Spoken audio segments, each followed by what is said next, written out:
In a heart-wrenching confession, a man tearfully says,也不知道是岁数大了还是咋的。 I don't know if it's because I'm getting older or what, but I'm just more scared of the Lunar New Year than pigs are. In many rural areas of China, slaughtering pigs for the new year is a traditional custom. Typically, after entering the 12th lunar month, rural families begin to slaughter pigs to prepare meat for the New Year's dumplings and meals. At some point, a saying became popular on the internet in China. I'm more scared of the new year than pigs are, to describe the dread of the holiday season. Below this video, many have posted selfies of them crying with comments like, "Man, stop, I'm just as scared." Someone commented and said, I'm even more scared than you are. At least you can cry. I can't even do that. Someone else added, pigs only fear this once a year, but we fear it year after year, over and over again. After the Chinese Communist Party came into power, the Chinese New Year was officially given the term Spring Festival, or Chunjie in Chinese. But there's recently a trend of playing on the word jie, meaning festival, which has the same pronunciation as this jie, which means calamity. For them, the Chinese New Year is no longer memories of a happy family gathering together to enjoy others' company without the need for lavish feasts. Instead, it's replaced by the pressures of forced marriages and moral coercion. A decent-looking young man remarks, I'd rather cry in my rented place than return to my hometown. I'm nearly 30 and consumed by age-related anxiety. Just the thought of going home for the New Year's gives me a headache. In big cities like Hangzhou, Beijing, or Shanghai, someone my age is still considered young. But back home, being my age without being married or having children is seen as unforgivable. I feel torn, especially in my rural hometown in Gansu. It's like a totally different world. Honestly, I'd rather have little money and stay in the big city because only there do I feel alive and in control of my life. At home, life doesn't belong to me. It's almost like I live a life for my relatives and neighbors. No matter how well you do, you'll never match up to other people's children. In their eyes, you're worthless. You're nothing. I'd rather live in a rented place forever, no matter how shabby it is. Even a basement is fine, as long as I'm financially independent and not living off handouts from home. That way, I'm in control of my life. I've been drifting outside for 9 years, not because I have unrealistic expectations about big cities, but because I have a deep fear of home, especially around New Year's, when the pressure to get married is relentless. It's for your own good, they say. And then there's the inevitable question about how much you earn. Just because I'm almost 30, I'd rather be where no one knows me. I'm still young. My life is still full of endless possibilities. No matter how hard or tired I am, I don't want to return to my old life. This woman says, Just when I thought we could enjoy the new year, things turned sour because of the lucky money. I gave my sister's 4 children 200 yuan each, which is a total of 800. Then my sister gave my son a red envelope with 400 yuan. Who would have thought this could cause a conflict?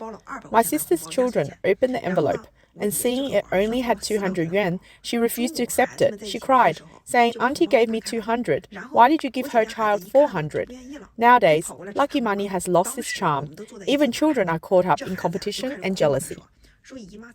In China, what used to be a time of mutual New Year's greetings and sincere wishes has turned into a competition of achievements, jobs, cars, houses, husbands, and lucky money, which is why more and more people are unwilling to return home for the new year. It's only the 3rd day of the new year, but the festive atmosphere has already vanished. By 9 a.m., every household has shut doors. No children's laughter, no adults' warm greetings, just a silent village. Such a scene is simply too desolate. Some families have indeed enjoyed brief moments of reunion happiness during the new year, but after the festivities, some heart-wrenching scenes unfold. After the new year, as parents leave their hometowns to work elsewhere, the moment the car door opens, children rush to hug their mother, wishing that their parents could stay a few more days with them.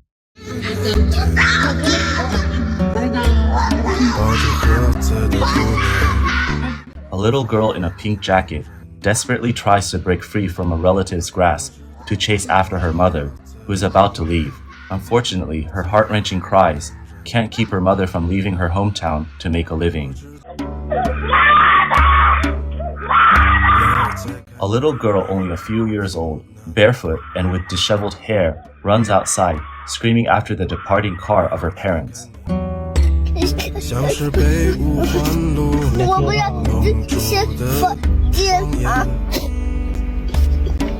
A child says in her tears. breaking his father's heart. Young children simply can't understand the helplessness and bitterness of their parents. Who would choose to leave and endure hardship if they have the option to enjoy the comfort of their own homes? Even before the Chinese New Year is officially over, these young rural parents already have to leave their children and set off again to work far from home.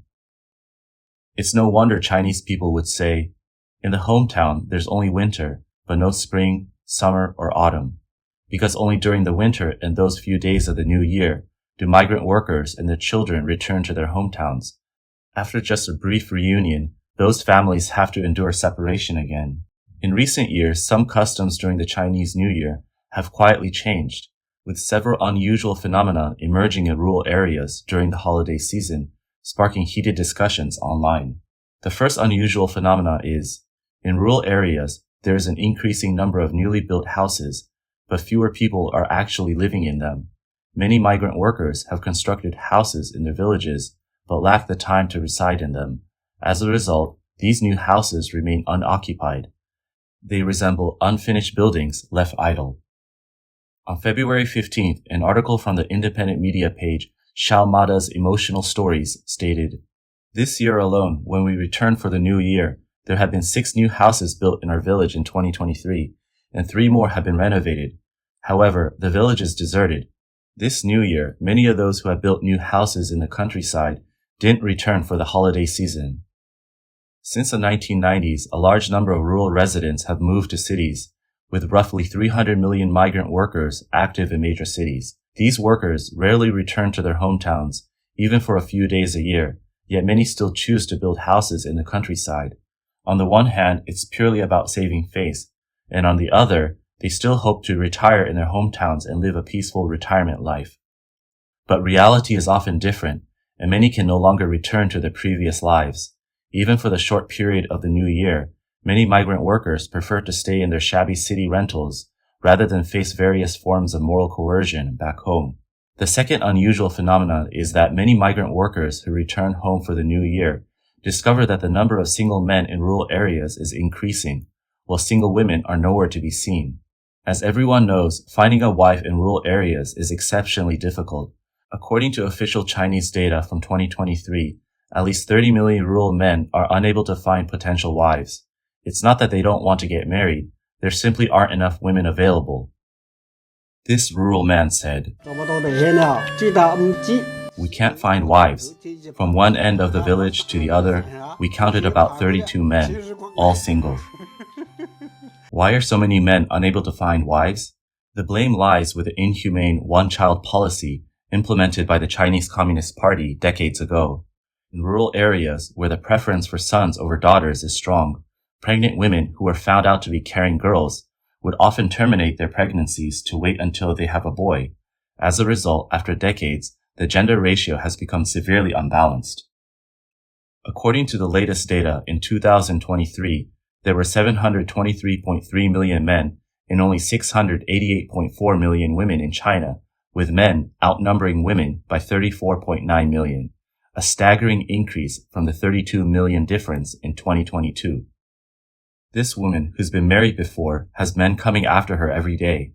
Both inside and outside the courtyard are filled with men in their 40s and 50s. After taking a quick look, they ask each of the men to wait outside the courtyard for interviews. "Look, another group just went in. 4 cars have already parked." In rural areas where men have historically outnumbered women, it's common for 4 or 5 men to go on a blind date with one woman at the same time. To attend this matchmaking session, Xiao Wang, a man in his 30s, had to take leave from his job at a restaurant and traveled over 400 kilometers only to not exchange a single word with the woman. He is now waiting outside, feeling bored.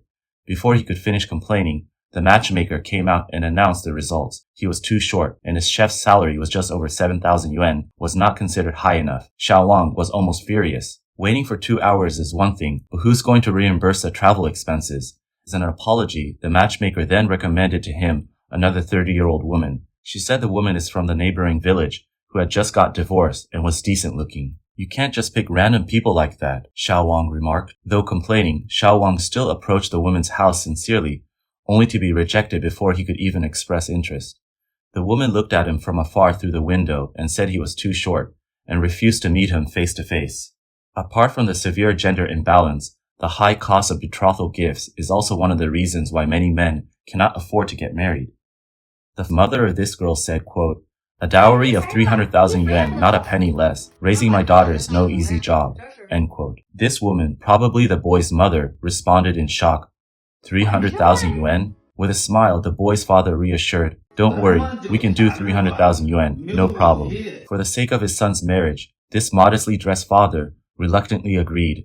However, a few days later, when he called to discuss a concrete date to finalize the marriage agreements, he was met with the response, "Oh, there's no rush. Let's wait a bit longer," before the call was abruptly ended.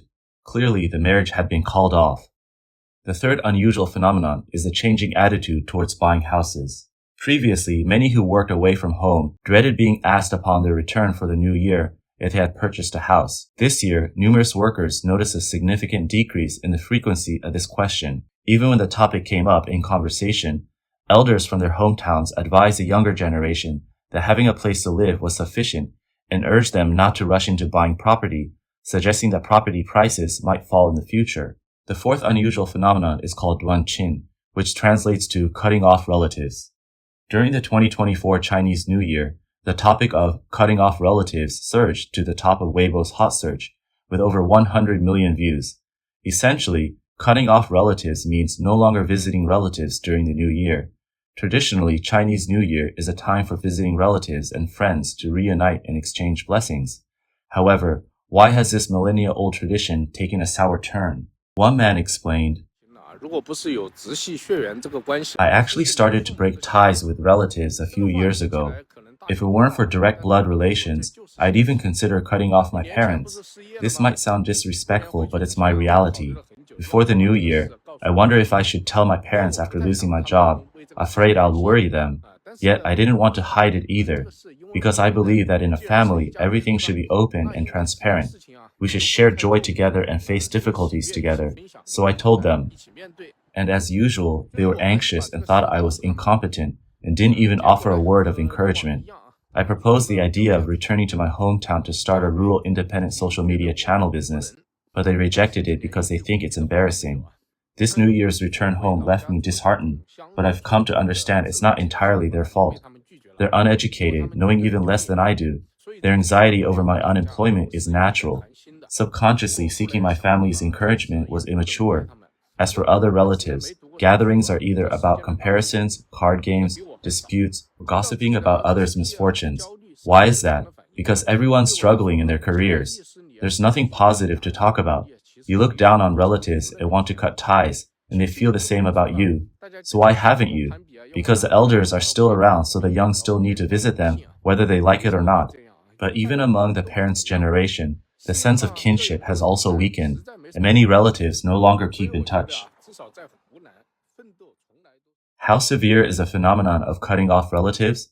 A survey conducted by Chinese magazine Salian Life Week in May of last year is still circulating on social media. The survey revealed, quote, among the post-90s and post-2000s generations, cutting off relatives has become a societal norm. While older generations spend time, energy, and resources maintaining family ties, young people don't see much importance in them. The competition and conflicts among relatives make them want to avoid such interactions at all costs. The survey asked participants to share their views on how they perceive the younger generation's growing reluctance to visit relatives. A total of 116,000 people participated in the vote. Among them, 50,000 chose support. Some relatives are indeed not worth visiting. 52,000 chose very normal. Less interaction naturally leads to less emotional attachment. And fewer than 4,000 chose it's still important to visit more. More relatives means more support. Mr. Wang from Hubei commented, the root cause of cutting off relatives is a general decline in moral standards, with people prioritizing benefits and materialism. Moreover, Chinese people care about saving face and like to compare themselves with others. The disparity in wealth between poor and rich relatives creates a sense of status gap when they are together. As a result, more and more people prefer to stay at home and scroll through their phones during the new year, or maybe travel out of town with their families. It's not really for a vacation, but more to avoid the stress of ineffective socializing.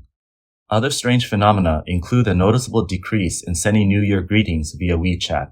Many online users noted that in the past, from New Year's Eve to the first day of the Lunar New Year, their phones would constantly buzz with greetings and red envelope exchanges, but this year their phones have remained silent.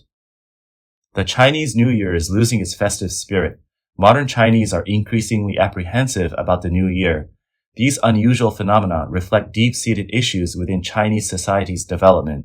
The Chinese Communist Party's decades-long emphasis on the importance of wealth has led Chinese to prioritize financial gain above all else. This has resulted in various social problems and distorted ideologies, such as measuring a person's success solely based on how much money they can earn. On the other hand, traditional culture's values of simplicity, kindness, mutual aid have gradually faded, with family and friendships becoming increasingly superficial. Some experts believe that the phenomena of Duanqin has profound implications for social governance. Yi Fuxian is a senior scientist and demographic expert at the University of Wisconsin-Madison. He believes that decades of the one-child policy have led to smaller family sizes, while urbanization has caused mass migration. The central government's extended reach into every household has resulted in the breakdown of family ties, leading to a loss of social vitality. If a society or country lacks vitality, it indicates that the nation is on a path to decline, or even its demise.